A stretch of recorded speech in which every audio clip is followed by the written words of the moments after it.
Outreach is the biggest thing you can do when it comes to the homelessness. No one really wants to go out where we go out twice a week. I mean, it's ugly, it's nasty, it's a constant recon or search because they're not in one place, they're all over. This city is like several countries. I mean, it's massive. We have one van that we go out twice a week. If the VA had 100 or 200 vans, it probably wouldn't be enough. Going out and fishing and searching for veterans on the streets.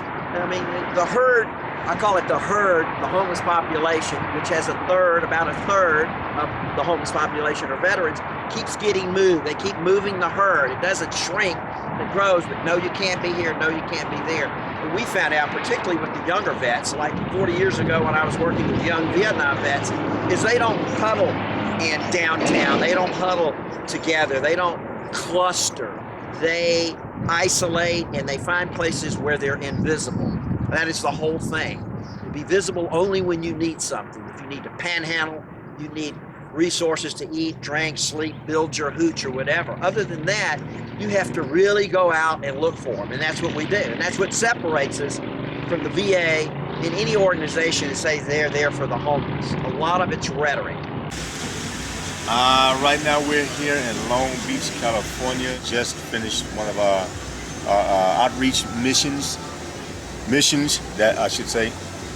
Trying to find homeless veterans, trying to find out what kind of assistance we can provide, what kind of help that we can give.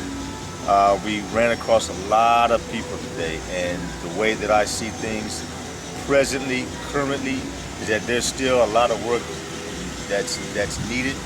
I believe that there are more homeless veterans out here and homeless people in general. I spoke with a young lady today named Shella. She said that she had just lost her apartment. Her husband is an ex-Army, and they're struggling. And they couldn't pay rent. They're out on the street. So we're here today, NVF, representing NVF, and we try to do our part. It is a collaborative effort. It's not an easy thing. Everybody has to play their part. And if you're saying that you're going to bail out someone, then help those that are really in need of help. Help those that are suffering, and those that are struggling, and those that are in need. We all get together in unison and complete agreement as to what we need to do to eliminate this problem. Then I think that things will get better. So we run a national crisis and information hotline 5 days a week. Wish it was 7 days, 24 hours, but mainly it's to interact in between all the confusion of getting veteran services, and particularly the last 10 years with these young war veterans, these war fighters coming back with multiple tours, the economy, the problems with TBI and PTSD, how to navigate the VA system. You know, the VA has really a lot of good people inside of it, but to get inside, I call it the castle, and to be hands-on, user-friendly, warm, to be able to address all the needs and not be so segregated and fragmented in the services, and that's huge. Our foundation should not even be around. No community-based organization, given the amount of resources the VA gets annually, we shouldn't even be around. The reason we're around is because they do not encompass all the problems that veterans have trying to reintegrate back into society. So they could do so much more. I think it's a lot about an attitude. It's a lot about passion to work with veterans. I mean, my organization and many of the community-based veteran organizations have veterans involved. They've been through it. They know the problems. They know how tough it is. They know how tough it is to navigate the VA.